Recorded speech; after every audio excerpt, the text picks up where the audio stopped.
I'd like to welcome everybody to today's presentation on group activities for developing self-esteem and self-efficacy in recovery. I'm your host, Dr. Dawn-Elise Snipes. Today, we're going to work to understand what self-esteem and self-efficacy are, why they're important, and identify some activities to develop them. Because so often things can feel very lecture-y if we don't have activities to help people apply them. Self-esteem can be thought of as how people feel about themselves and their lovability. Pretty simple concept there. Do you feel you're lovable? Do you feel you're deserving of care? The more rejecting people are of themselves, the more distress they experience. Why? Well, if I am rejecting myself, I'm having this internal battle where I'm rejecting myself and I'm not safe in my own skin. Of course, that's going to increase distress because I don't feel worthy. I don't feel lovable. I may not feel able to ever be worthy or lovable. So, of course, that's going to increase distress. Even if somebody isn't an extrovert, most of us would like to have some level of connection with someone. And if we don't feel like we deserve it, if we don't feel like anybody would want to spend time with us, then that's going to increase distress. Why wouldn't knowledge of this motivate change? If people are rejecting of themselves and they say, hey, this is really making me miserable, why wouldn't I want to change? Well, they may not feel able to. They may feel like they don't deserve to. There are a lot of reasons, and we need to explore it. Think back to many years ago on Saturday Night Live. They had a character called Stuart Smalley, and he would look in the mirror and he would say, I'm good enough, I'm smart enough, and gosh darn it, people like me. And it fell on deaf ears for the majority of our clients. Telling them to do something like that, give themselves positive affirmations every day, if they don't believe it, not only does it not sink in, not only do they not integrate it, but it feels very disingenuous, and which creates a whole other set of problems. We want to explore what their thoughts are about self-esteem and what it means to them, and help them understand that it's how they feel about themselves and how they feel about their lovability. Help them understand that other esteem is how they feel about others and other people's lovability. We can start seeing what esteem is if we look at it through that lens. People who are rejecting of themselves, they don't feel lovable, of course, many times they will withdraw because they are afraid of rejection. They're like, nobody wants to spend time with me.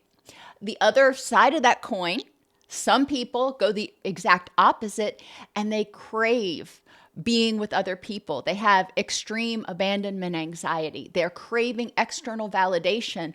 They can't tell themselves that they are worthy, that they are lovable. So they rely on someone else to do it.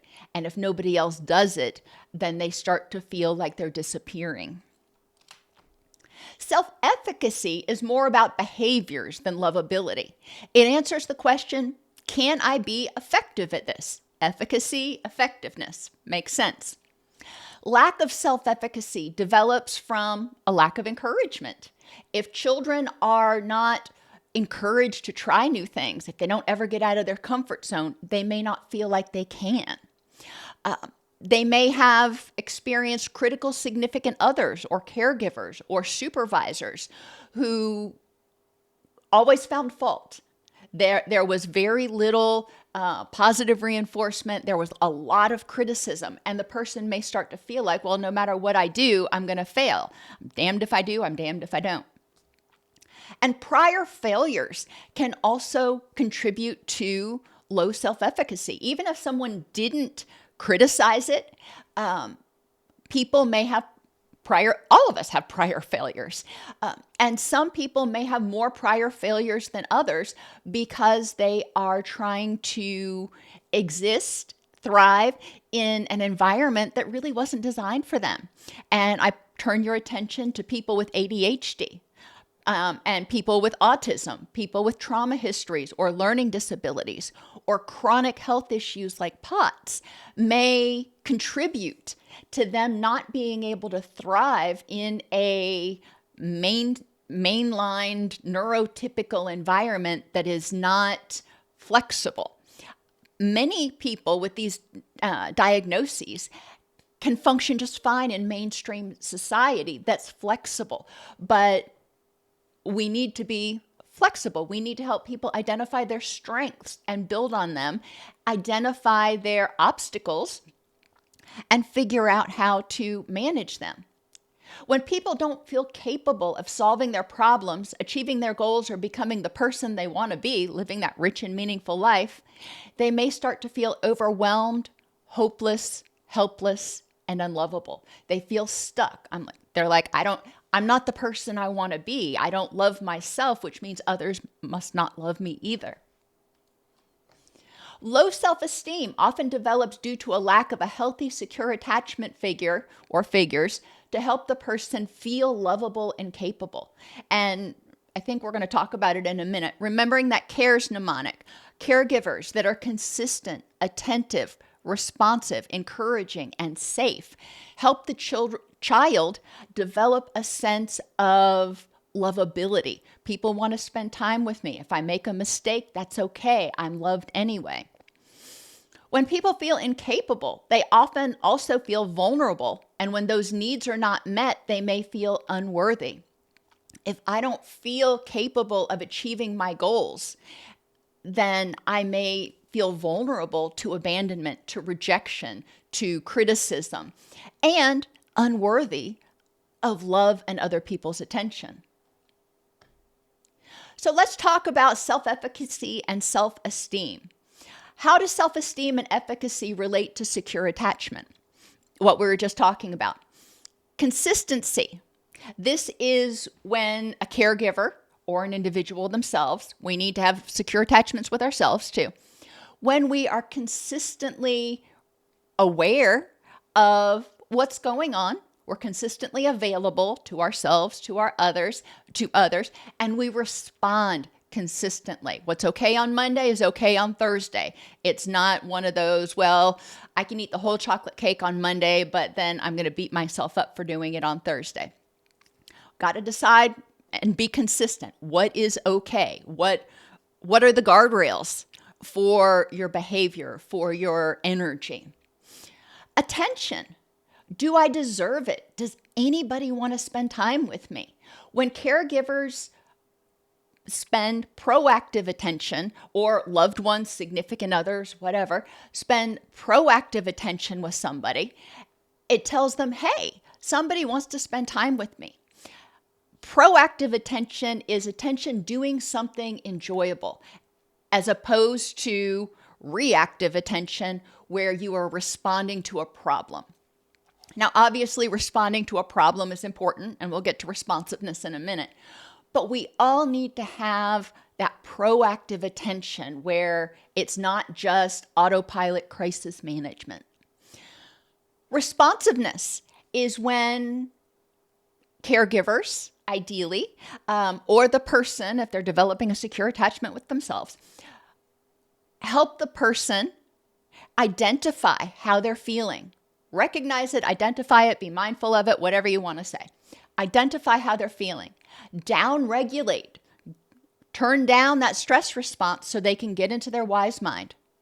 Explore what the issue is, whether it is worth their energy, and strategies to address it, and then act in the best way that they can figure out how to address that issue or not and move toward their rich and meaningful life. And why do I say or not?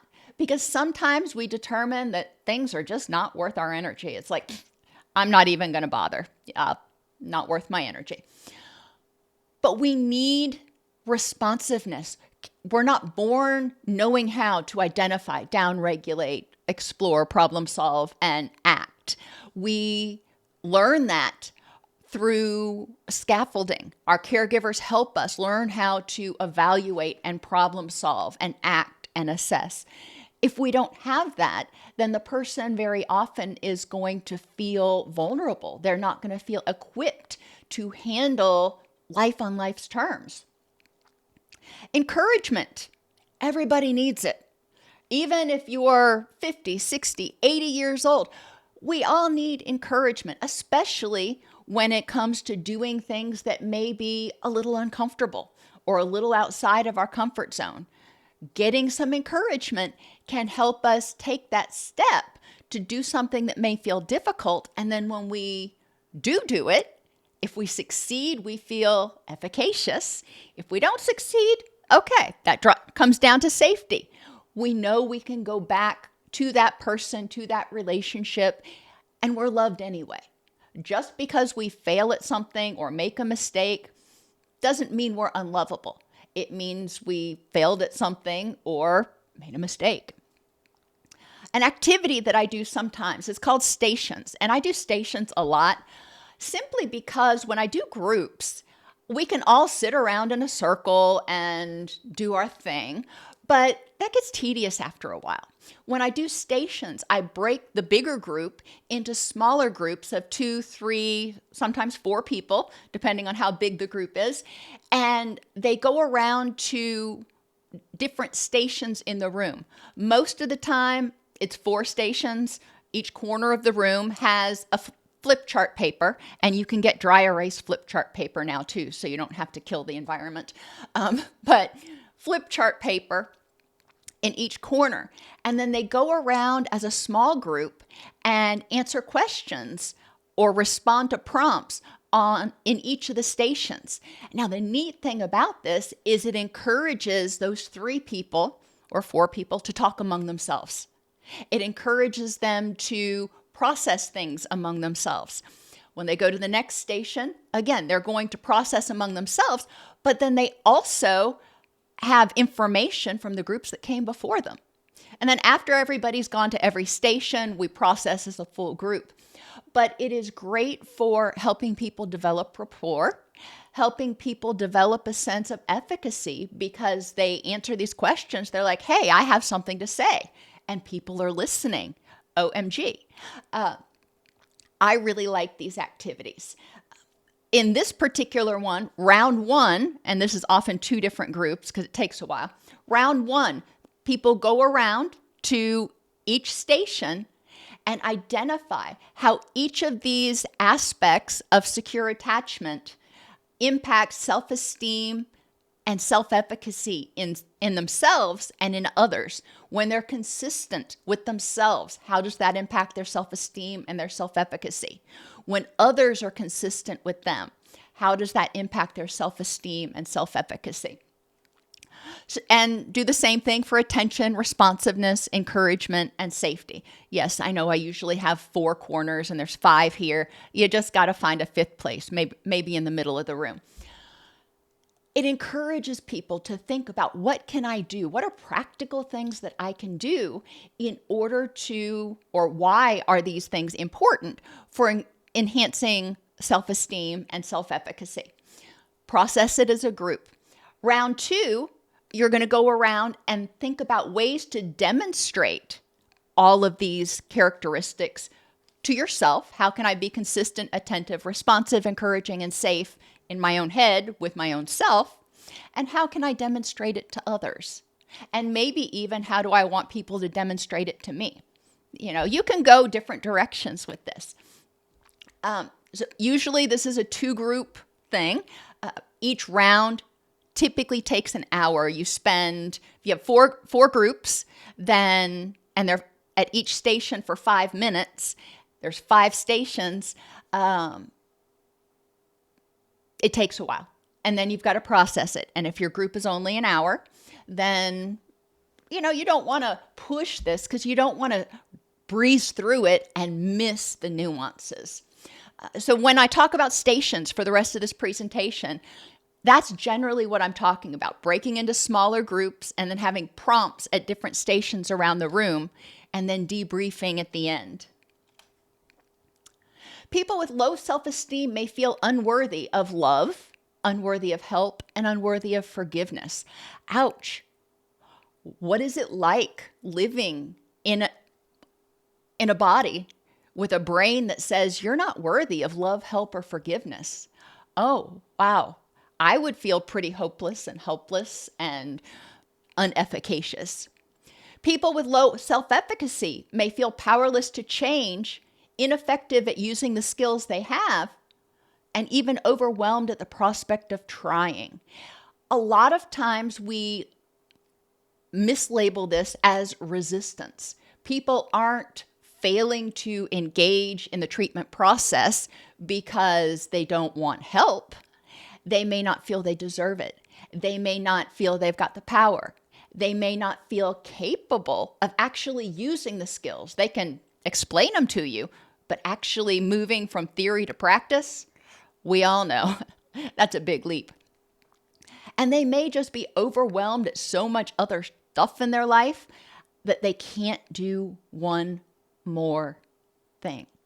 We want to relabel what's going on instead of resistance, which seems willful, to low efficacy. I don't feel like I can for some reason. Okay, let's explore that. What do you need to feel supported, to feel efficacious? And when we talk about goal setting, we're going to talk about making sure we set very small, manageable goals, because it is immensely important that people, especially those with low self-efficacy, start having some small successes so they can see, hey, I can do something. We want people to learn how to separate who they are from what they do or what they have. I am not my car. I am not my house. I am not my bank account. I am not my job. I am a person. If my job went away, I would still be a person. If my car went away, I would still be a person. We want to separate who am I, who is deserving of love, from what I do. And when we get to who am I, who is deserving of love, we also start asking, why are you deserving of love? Not because of the car you drive, not because of the job you do. Why, if those things went away, why would you still be worthy of love? We want to help people recognize that the past does not dictate the future. They could have been in really dysfunctional relationships in the past. They could have made some big mistakes in the past. I've worked with people with criminal histories. I remember one gentleman came in for his assessment, and I guess he thought he was going to shock me or startle me or something. And he sits down and he's like, just so you know, I just got out of prison for murder. I'm like, okie dokie. Can we get started? And he was clearly holding on to that. There was some part of him that figured I was going to judge him based on his prior criminal history. I'm like, okay, I didn't ask the details of it right then. I didn't go, oh, well, was it intentional or manslaughter? It doesn't matter. That was then. This is now.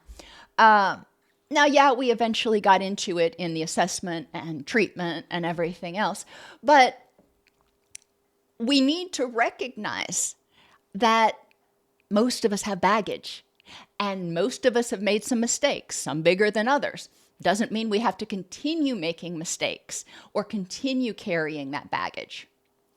We want to encourage people to define what makes a person, not necessarily them, what makes a person deserving of love, attention, and care. And then, after they determine that, identify whether they have those characteristics. We want to explore with them what led to their current low self-esteem, self-efficacy. Did you ever feel good about yourself? Did you ever feel capable or confident? If not, okay, then we can go back and we know that there's probably some significant attachment trauma. Some people had great esteem and efficacy throughout a period of their life, and then something happened, something traumatic, and the bottom fell out. We need to explore what is motivating this self-talk, what is motivating this core belief about self. We want to explore how that low self-esteem and efficacy is impacting them in their recovery. And when I say recovery, I mean recovery from anything, physical, mental, addiction, it doesn't matter. How is it that impacting them and keeping them from moving toward or living their richest, most meaningful life? And we want to explore their beliefs about esteem and efficacy. Many people were raised in environments that sort of overgeneralized and said, well, people with high self-esteem, they're narcissists. You can't go boasting about how wonderful you are. And that makes people feel very uncomfortable, even telling themselves, hey, I'm a good person, because a lot of times those messages come through and they start to think that that represents narcissism. Encouraging people to tell us what they know or what they think esteem is, what they think self-efficacy is, and how they feel about people who have high self-esteem and high efficacy and what that might look like. And we want people to turn off autopilot and become more mindful. When we are in a constant state of fight or flight, which generally happens when we feel low self-esteem and low efficacy, we're not thinking. We are just treading water.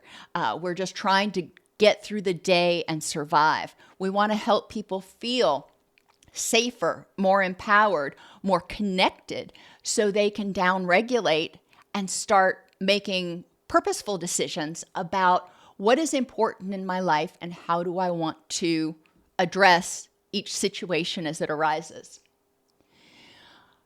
Couple other activities. Now, remember in your class, there is a booklet that has 20 activities in it. So I'm not going to spend a whole lot of time on them, but this one I like. Create 50 descriptor cards. You can do it on index cards. You don't have to get, fancy. Break your group, your bigger group, into 2 groups. This is going to be kind of like Family Feud. So each group sends a representative to the main table. The representatives are given a descriptor and asked to identify whether it's a character trait or something the person does or has. So you may put on there rich, or you may put on there compassionate. And then somebody has to answer. Whoever gets the correct answer gets control of the board, if you will. The moderator then gives different descriptors to each teammate to correctly identify. So kind of like Family Feud, goes down the row in that team, giving a descriptor. The person either says that's who they are, what they do, or what they have. If they get it wrong, then the other team has a chance to answer and steal all the points. It's fun. It is sort of lighthearted, and it encourages people to think about the who's, the what's, and what I do and what I have. When people are on autopilot and acting mindlessly, they often ignore or invalidate how they feel. They don't take care of themselves. They often fail to integrate facts with feelings, thoughts, sensations, and urges because they're acting in their emotional mind, not in their wise mind, which often leads to impulsive and sometimes counterproductive reactions. They often fail to make time for the things that are important to reduce or manage vulnerabilities in their life. Vulnerabilities are things that make us more prone to reacting to triggers.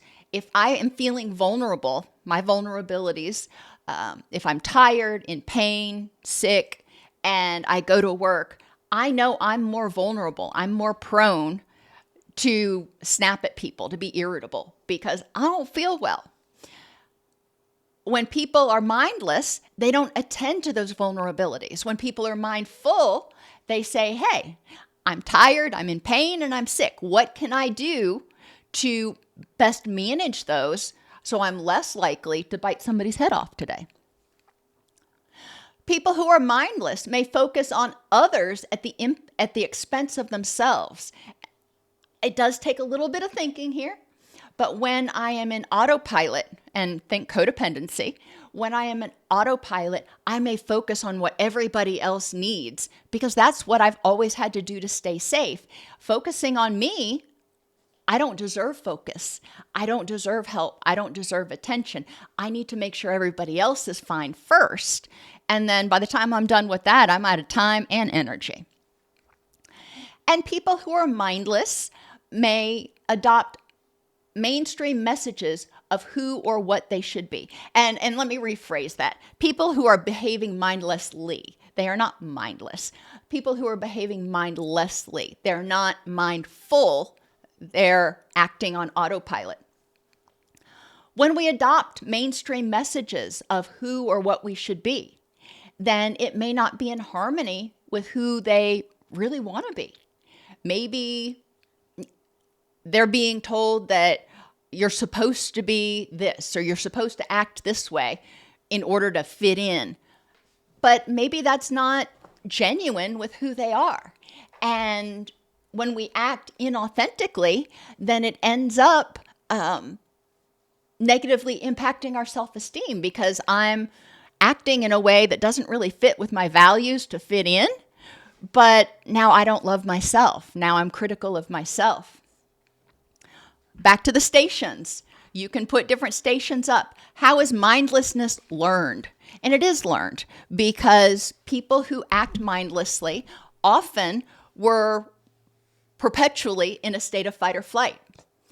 How does mindlessness represent a survival tool? Not taking time to stop or think, but just helping people get through the day. What does mindlessness look like when you're acting on autopilot? And that's when I always reframe and say, remember, mindlessness means autopilot. You're not thinking, you're just doing.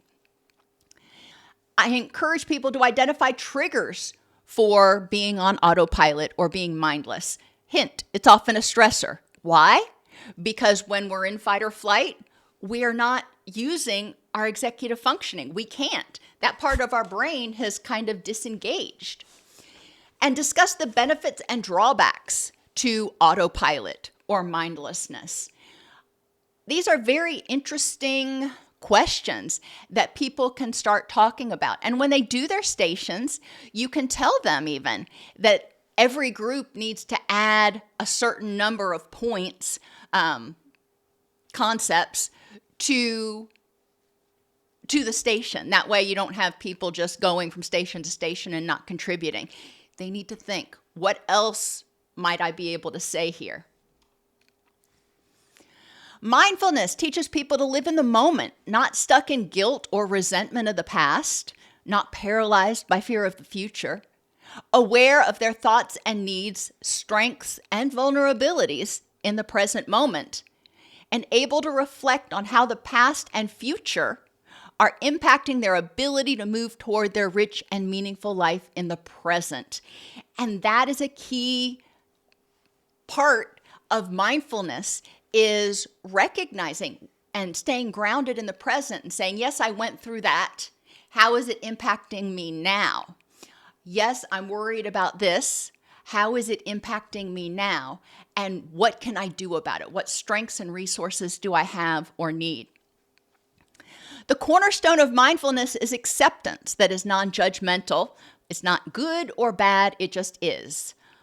Letting it be, I don't have to react right now. And it's patient. Telling yourself something like, this too shall pass, or I can get through this. I can endure this. It's not fun, but I don't have to frantically do something to make it go away. Mindfulness teaches that when people trust themselves and act in awareness with purpose, they can achieve their goals, albeit sometimes with help. None of us can do everything. And it's important to help people recognize that asking for help is not a weakness, it's a strength.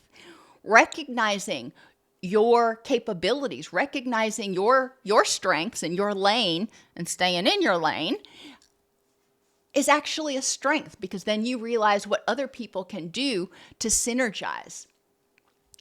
One activity, you can have a present focus.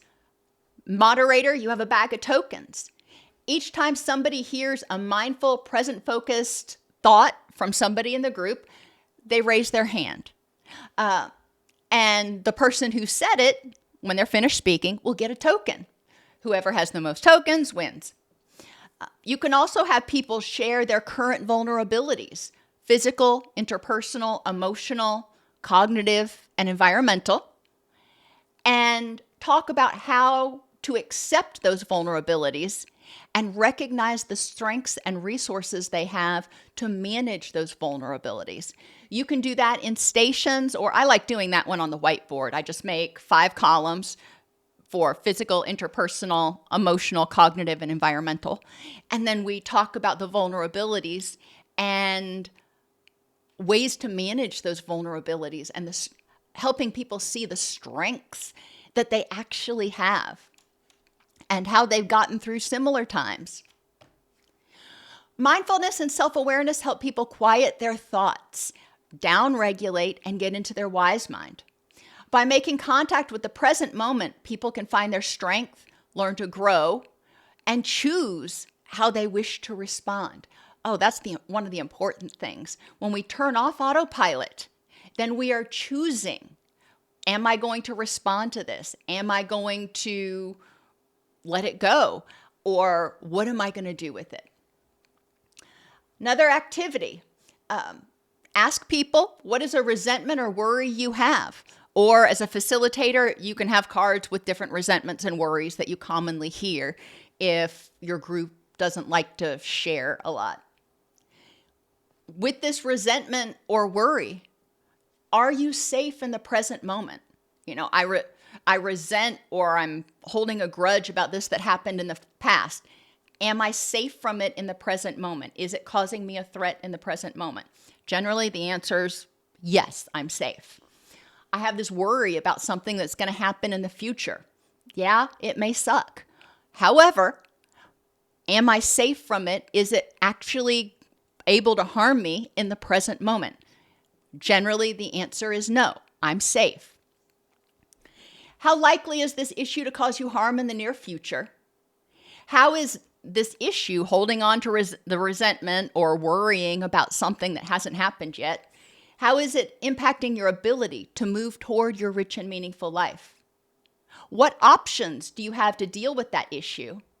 And what is the best use of your energy regarding this issue to move toward your rich and meaningful life? People who are in addiction recovery, they're in the present. They may have a lot of resentments toward themselves and guilt for things that they did. They also may have a lot of fear and worry about possibly relapsing.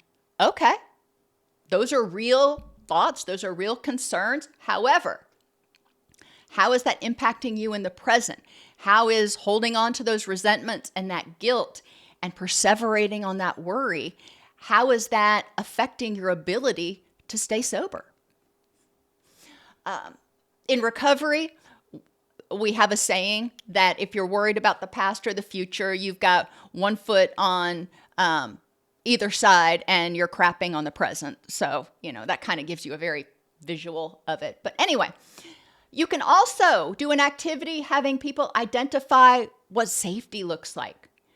What resources and strengths do they have that help them feel or stay safe? And you can go through all the dimensions of pieces: physical resources, interpersonal, emotional, cognitive, environmental. What things do you have that help you feel safe now and help you stay safe as you move through life? That's another one that can be a decent whiteboard thing. You can also get a beach ball. I'm all about moving and activities in group.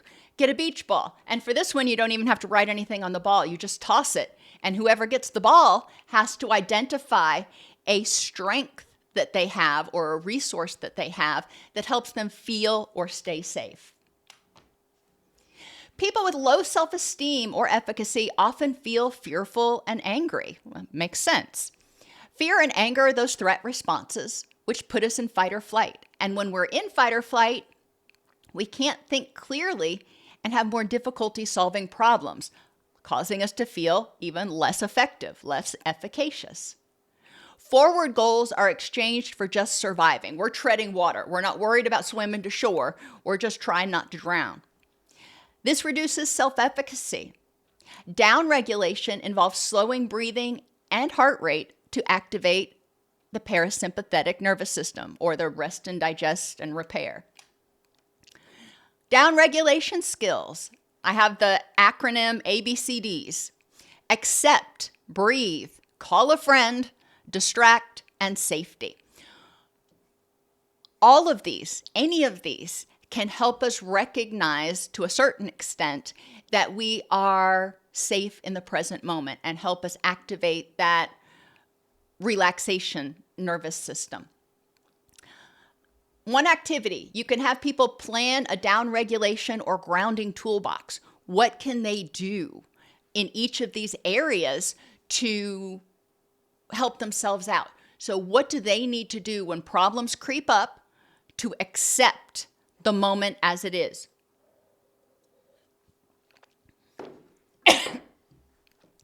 And encourage them to write it down on a piece of paper. Breathing. Not everybody wants to do square breathing. Not everybody wants to do body scans because that's triggering. That's okay. What we want to do is slow breathing. Some people will chew bubble gum and blow bubbles. Some people will blow bubbles with bubble stuff. Some people will blow up balloons, square breathing, or singing, especially really loudly. And you can do that in your car and usually get away with it. Not everybody is going to default to breathing right away. That's okay. Let's talk about what works for you. We're trying to help people develop a sense of safety. When people feel safe, they downregulate. So calling a friend can be helpful. Who can I call that I can just talk to and feel safe, feel grounded, feel validated, acknowledged? Not everybody has somebody to call. Okie dokie, move on. Distract. Now, this is not as rapidly effective as breathing, for example, but it does help. When people distract themselves, they're turning their attention away from the threat. So then the brain goes, oh, wait a minute, you're not paying attention to that. So it must mean there's not a problem.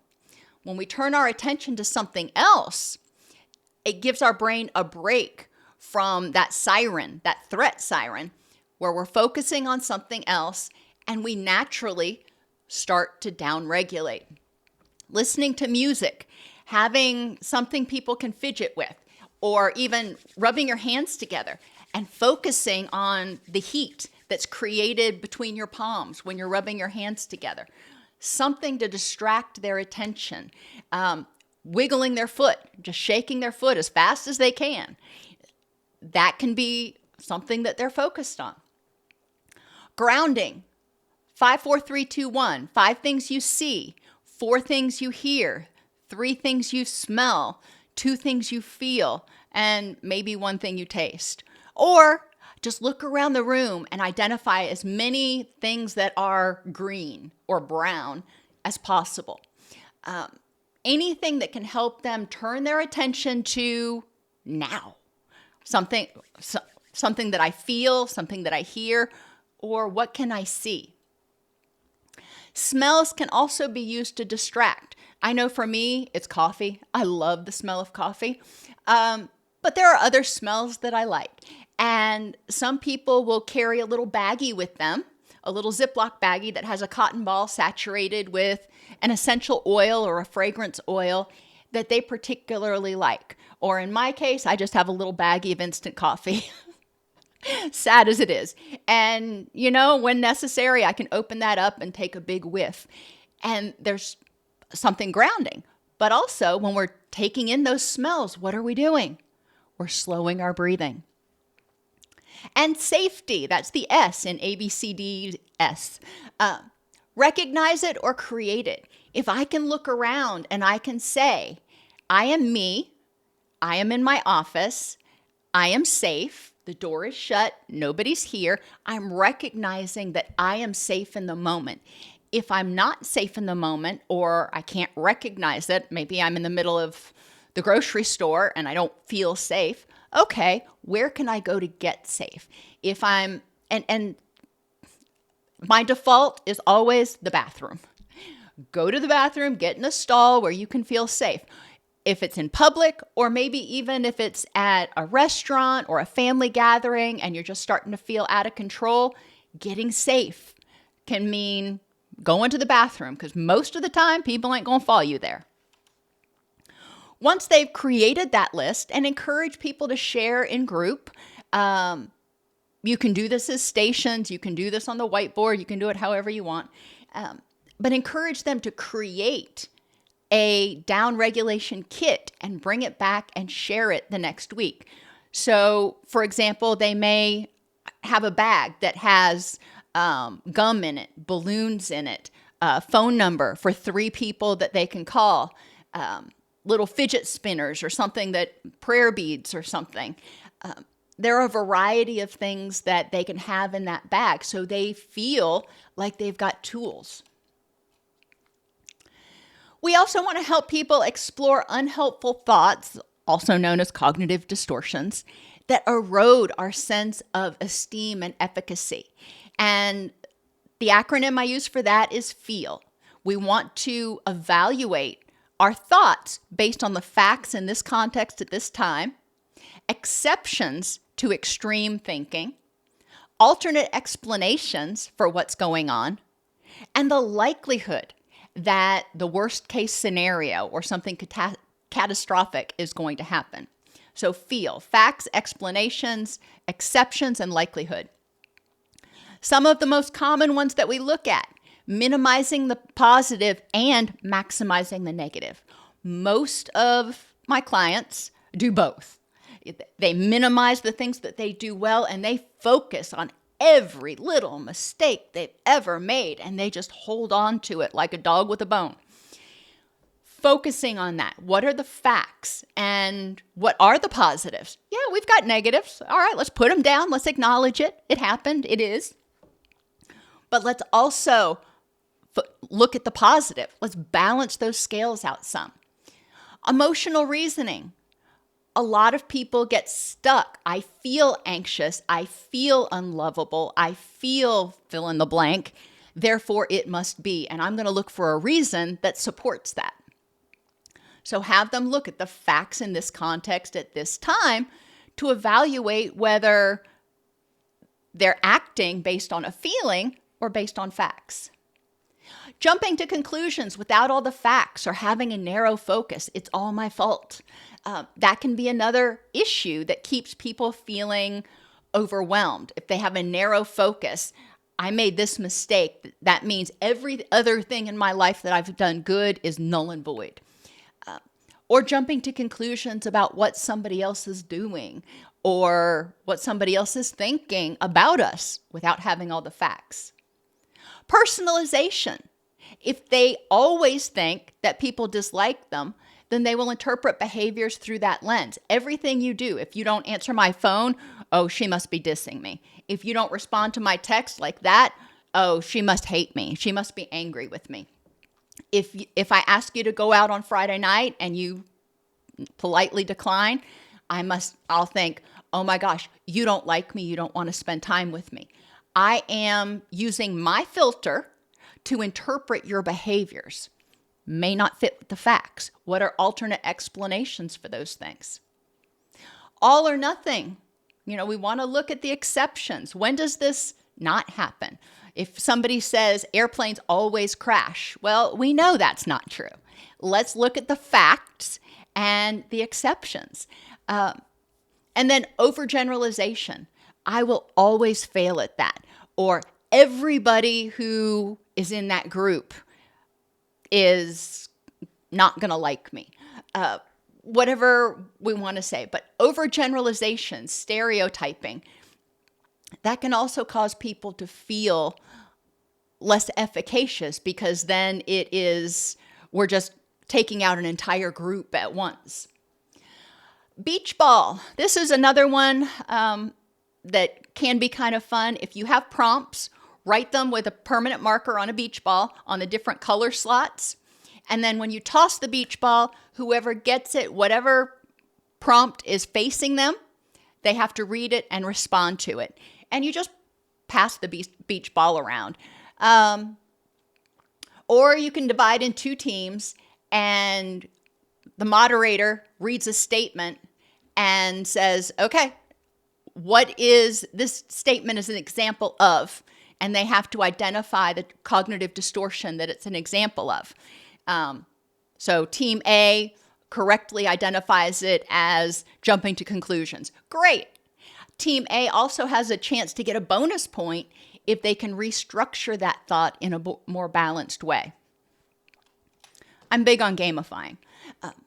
You can have people to help work on their self-esteem by developing an ad campaign about themselves, helping them recognize that they are more than their accomplishments or failures, helping them identify what they want to stand for, what they want to be known for, what they want people to say about them, and ways they currently demonstrate those things, and identify other ways that they could demonstrate those characteristics. We can also have them look at things that go against their values and what they could do to start improving or addressing. Even products go through modifications. We have, every time I turn around, there's a new cell phone version out. It's a little bit better. It has a longer battery. It has a this, it has a that. So it's constantly improving. We are constantly improving as people. Encourage people to create, and I like doing it as a TV ad campaign, like those from the 90s, where those infomercials where they talk about it and they have testimonials, and then they're just like, oh, look at how wonderful this is, and just wait, there's more. It does this as well. It can be fun. We also want to help people learn how to effectively set goals. If we don't set goals well, we're going to have difficulty achieving them, which is going to leave us feeling not effective. So effective goal setting and goal attainment will improve people's feelings of efficacy, help them see progress, increase frustration tolerance, and motivation. When we know that, or start to feel like, emotion-based reasoning, that we can reach a goal, we're getting the encouragement and the support we need, we have a plan laid out, we tend to have a greater frustration tolerance because there's a plan. We don't feel like we're just out there flapping in the breeze and we want to give up. Start by setting very small, achievable goals. I like doing the stations activity for this one. Practice goal setting for the following things. So each station, I want to have a good relationship with myself. I want to feel more relaxed and able to manage life on life's terms. I want to feel energetic without a caffeine infusion. I want to feel safe in relationships. These are common goals. This isn't anything that is probably going to trigger people, but they're goals people can relate to. Have them go around and identify first, how will they know when they've achieved that goal? How will I know when I've got a good relationship with myself? Well, what will that look like? And what is the first thing I need to do to start developing a good relationship with myself? Have everybody do their stations. And then you can talk about differences. Some people may say, oh, you need to start here. You need to do this first. And other people may say, no, you need to do this first. Ah, that's interesting. Most problems, most issues have multiple points of entry. Not everybody has to start at the same place. You may be going toward the same destination, but there are multiple ways to start, and encouraging people to see how that shows flexibility and creativity. Goal setting practice for personal goals, and I do this one on the whiteboard. Have somebody state what they want to accomplish, and we want to state goals in positive terms. What do I want to get, move toward, have, develop, whatever? Not what do I want to eliminate.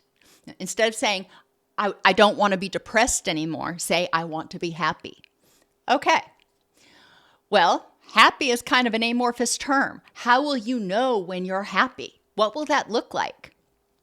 And I use the phrase as evidenced by. I will be happy as evidenced by or as demonstrated by. What is the first thing you can do or need to do to move toward that goal? How will you do that? Something that can be done in a day or less. Remember, I said small goals, micro goals. What can you do today to start moving towards that? And what is the next thing you're going to do? Something that can be done in a week or less, so it's accomplished by the time you come back to the group next week. This helps people start getting momentum, going through, and this is personal goals. You're having people share a goal that they want to work toward, and then when they come back to group the next week, everybody has started working toward a goal. Everybody knows what other people were going to try to do, and they can support each other in their successes. And if some people didn't quite succeed, all right, well, then we can brainstorm and figure out what happened, what went wrong. Help people develop a self-concept and efficacy with a morning and evening reflection. In the morning, have people get up and ask themselves, what do I need to do today to move toward these goals, whatever those goals are? How will I accomplish that? Not could, not should. How will I accomplish that? Or what can I do? What are my vulnerabilities and what resources do I need? So you're planning. You have a morning planning meeting with yourself. Evening reflection. What did I do well today and what contributed to that? What did I do better than yesterday? Maybe it didn't rise to the level of well, but is better than yesterday. Great. What contributed to that? What did I not do so well today? Okay, maybe I lost my temper a couple of times. What contributed to that? Help me identify my vulnerabilities, my triggers, so I can learn. How can I improve tomorrow? Use backward and forward chaining. If I lost my temper a couple times today, then I'm going to look backwards and I'm going to say, okay, what led up to that? What made me more vulnerable to being irritable?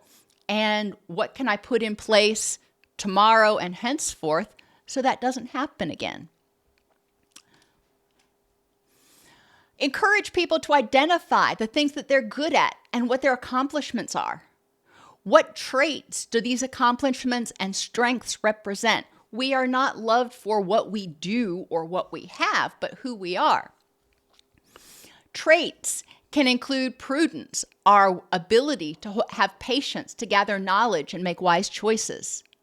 Our endurance, determination, respect and forgiveness for self and other, compassion for self and other, truthfulness with self and other, courage, creativity. These are just some of the traits. These are the ones we often focus on in my groups. Oh, Jenga blocks. I love this one. You can do beach ball, but I like colored Jenga blocks. I have a set of Jenga blocks that has 6 colors in them, so we can only do 6 traits. And we put the Jenga tower together, and every time somebody pulls a block, whatever color that is associated with a particular trait. And they have to tell me how they demonstrate that, or if they don't, how they could start demonstrating that toward themselves and others. So if pink represents forgiveness and they pull a pink block, then I say, okay, how do you or could you show forgiveness for self and other?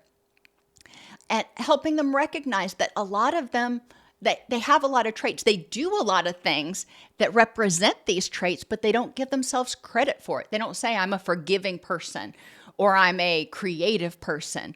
They did it because they had to. And really reflecting on those things. Use the thinking mind, an impartial witness, a fly on the wall. What would a robot say about this, or a fly on the wall? What would they describe? I assume flies are unemotional. Living in the and. Encourage people to discuss. How can I have a rich and meaningful life today and have symptoms of POTS, chronic pain, chronic fatigue, depression, grief, anxiety, addiction, whatever? How can I have parts of my life not be perfect and also use my energy to move toward my rich and meaningful life? What can I do? Encourage people to stop sorting, stop using good or bad. You know, there's a whole continuum there. Encourage them to embrace dialectics and progress using a decisional balance chart. Failure. There are positives to failure. Relationships, reactions, whatever. Let's talk about a relationship. Maybe I was in this relationship and it failed, and I feel bad about it. I feel guilty. I feel whatever. Okay. So that's the bad part of failure. What's the good part of failure? You may look back at that relationship, you know, hindsight's 20/20 and all, and realize, that really wasn't a healthy relationship. You know, I experienced it. I learned something from it. And I also learned that that's not the situation I want to be in. So embracing the dialectics, what good came with the bad. See the whole room, not just the elephant, which means seeing the issue, the elephant, but then looking around at the contributions of everything and everyone involved. What is keeping the elephant in the room? Who's feeding it? If you have guilt as this big elephant, who's feeding the guilt elephant? What are the obstacles to removal? Is the person who's feeding it or people who are feeding it, are they going to keep feeding it? Well, it ain't going to go anywhere if it's got peanuts coming at it all the time. Is it going to be hard to get out? Do we have the tools to get it out? Maybe it just magically appeared in the living room and we don't have a door big enough to get it out. All right, what are we going to do? How is having this elephant in the room impacting what's important? How can we either eliminate the elephant, send it back to the zoo, or learn to live with it? Maybe we decide we're going to make it a pet because it's not something we can ever permanently get rid of. If I have a physical disorder, if I have an addiction, if I have bipolar disorder, whatever, sometimes we can't get rid of those things. Those are things that are there. We can manage them. We can learn to live with the elephant and integrate it, if you will. Check the hecklers. Encourage people to identify messages that are discouraging and unsafe, including self-talk and messages they receive from others. And examine each one of those messages for their source and their validity. Do I believe this? Or am I rehashing something somebody told me when I was 8? You can use a hat for this one. Create cards with common heckler messages. Have somebody in the group draw a card out of the hat and respond to that heckler message. And if other people want to respond, that's great too. Encourage people to recognize behaviors and feelings as communication and survival. So if they are heckling themselves, in what way? How did they learn that? In what way is that, or did that, help them survive? Cultivate your garden. What feelings are you going to use your energy to cultivate? How will you keep the seeds watered but not overwatered? How will you nurture the relationship but not completely drown the other person? What feelings and thoughts are you going to weed out? And what or who else do you need to produce the fruit from the plants? You're going to have to tend and befriend these plants, noticing your strengths, supports, and resources, celebrating and supporting others that can support you, and synergizing. I have a video on the YouTube channel, 26 Life Lessons from Plants. Watch that or download the PDF and explore the lessons from plants and how these lessons can help us nurture ourselves and increase self-esteem and self-efficacy. Encourage people to claim their emotional baggage so they don't carry it around and they certainly don't give it to somebody else to carry. Have them practice listening and paraphrasing without responding. Using the phrase at first, because it feels awkward, but start here. What I'm hearing you say is. Encourage them to think before they speak and speak with compassion to self and others. Another activity that I love is writing a job description for being you. What are your roles and responsibilities?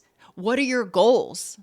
And then carry it out and write accurate job descriptions for the other people on your team, whether it's your work team or your family team or whomever, to help people see that they don't have to do everything all the time and they can have support. Self-esteem and efficacy begin in childhood but can be strengthened or harmed at any time. In recovery, it's necessary to feel both worthy of care and capable of change and growth. A variety of activities can be used in group and individual settings to develop self-esteem and highlight individual strengths and effectiveness. As clinicians, we must remember that simply repeating something to themselves does not necessarily mean somebody's going to internalize it, especially if they don't see the evidence to support that. We need to help them find the evidence that they need to believe that they're lovable, that they're capable, etc. Okay, I got in just under the wire. It's 12 o'clock on the nose. Does anybody have any questions? Like I said, I know I went through a lot of those activities really quickly. If you have any questions, I'm happy to stick around and answer them for you. This can be, once I release it as an on-demand video, it can be a useful tool for some of your interns if they have difficulty thinking about what to do in group. I have about 15 different activities that I modify for different groups, but having a toolbox, if you will, I don't know what else to call it, of different activities can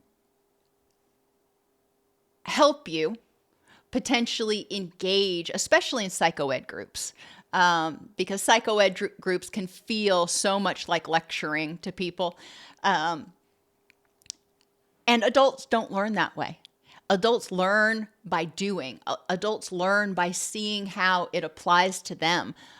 Adults learn when we help them hear the information and also understand why it's worth their energy to create space in their brain to remember it.